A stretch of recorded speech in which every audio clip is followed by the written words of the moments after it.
Ding dong! Comme tu peux le voir derrière moi, le fauteuil est toujours pas prêt, toujours pas terminé. Alors la semaine dernière, on a parlé mariage. Si t'as pas vu la chronique, la voici. Oula, je sais plus trop. En tout cas, dans la logique des choses, dans la chronologie, peu de temps après, Billy Boy est arrivé, tout beau, tout frais. Et puis il est arrivé avec son lot de questions, avec son flot de questions. Et cette semaine, je te propose d'aborder le sujet du lit. Avec Lulu, nous on a décidé d'enlever les barreaux pour plus de liberté. Et comme j'ai plein de choses à te dire sur le sujet, je te propose sans plus tarder de foncer dans la chambre de Billy parce que chronique numéro 38, c'est parti! Voilà! Alors cette semaine, on va parler bricolage mais sans vraiment bricoler parce que le lit de Billy, ça fait un bout de temps qu'il est déjà fait. Et on va commencer avec un mot sur le sujet, un mot de Madame Montessori, en personne. Enfin en personne, je lis. La haute cage de fer. Les enfants sont les prisonniers d'une civilisation construite exclusivement par l'adulte pour le bien de l'adulte. Il peut ainsi abandonner cet être qui sans doute va pleurer, mais ne se blessera pas. Quand même, c'est le moment de rappeler que quand on est parent, quoi qu'on lise, partout, tout est fait, on dirait, pour nous faire culpabiliser. En vrai, on lit, on oublie, et puis on prend nos responsabilités. Voilà, donc ça c'est pour la théorie, parce qu'en pratique c'est un tout petit peu plus compliqué. Imagine le tableau, il faut arriver à faire comprendre à un enfant de 6 mois, avide d'aventures et de découvertes, qu'il doit aller tout seul, se coucher à heure fixe quand on lui dit dans son lit. Soyons raisonnables. En vrai, il faut au moins une bonne année pour récolter les fruits de tout ce qu'on a semé. Laisse-moi te raconter. La première fois, c'était une nuit. William avait 6 mois donc. Et je l'entends pleurer. En le voyant tout seul dans son couffin, je me dis qu'il est devenu trop grand et qu'il est temps de passer au lit bébé. Sans barreaux donc, et que j'avais déjà fabriqué. Je le prends délicatement, le pose au milieu du lit. Et 1 heure après, à nouveau, je l'entends pleurer. Je reviens.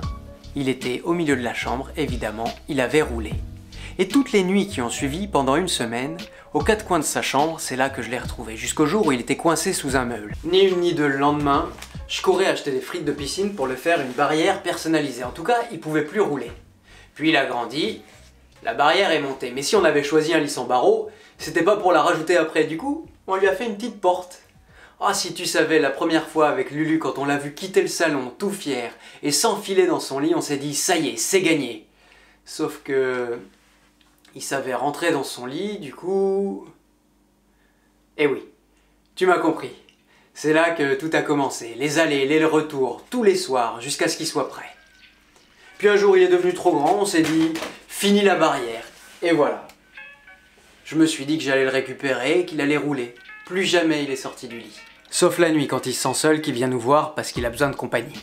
Donc comme t'as compris, c'est après que ça s'est gâté, parce qu'au départ, avec Lulu, quand elle m'a proposé l'idée, on a réfléchi 5 secondes et puis c'était validé. Et en plus, c'est moi qui allais le fabriquer, youpi! Tu peux pas imaginer la joie d'un papa de fabriquer le lit de son bébé. Maintenant, parlons un peu technique. J'ai pris des tasseaux de 3,6 cm d'épaisseur. C'est très important parce qu'il faudra le déduire à toutes les longueurs. Ici, 90 cm, moins 3,6 x 2, et dans la longueur, 140 cm, que j'ai gardé tel quel, et oui, pour que le matelas puisse rentrer. Ça, c'est les mesures qu'on a choisies. Toi, tu fais ce que tu veux. Ce qui devient un peu plus compliqué, c'est pour avoir un angle ici. Moi, j'ai fait des calculs savants, et pour t'épargner, je suis arrivé à 64 cm pour le montant.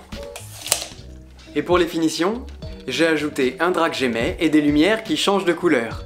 Pour le soir, jouer, et après, raconter une histoire avant de s'endormir. C'est parfait. Et alors, quel bilan on peut en tirer 1 an et demi après? Ah bah, il y a des côtés très pratiques, très satisfaisants. Le fait qu'il n'ait pas besoin de nous pour rentrer dans son lit. Mais du coup, comme je t'ai déjà dit, il n'a pas besoin de nous non plus pour en sortir la nuit. Alors on a des visites, au point que parfois je me demande si je ferais la même chose une 2e fois. Puis ce que je me dis pour me rassurer, c'est que, enfermé ou en liberté, un enfant qui pleure, c'est un enfant qui a besoin d'être réconforté. Et l'avantage ici, c'est que, on peut se mettre à côté du lit, lui prendre la main et le calmer.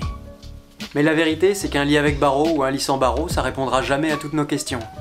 En vrai, dans l'éducation, on a beau lire et se renseigner, à la fin, on fait que essayer, tâtonner et se tromper.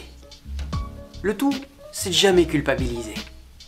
Allez, à la semaine prochaine pour un nouveau sujet.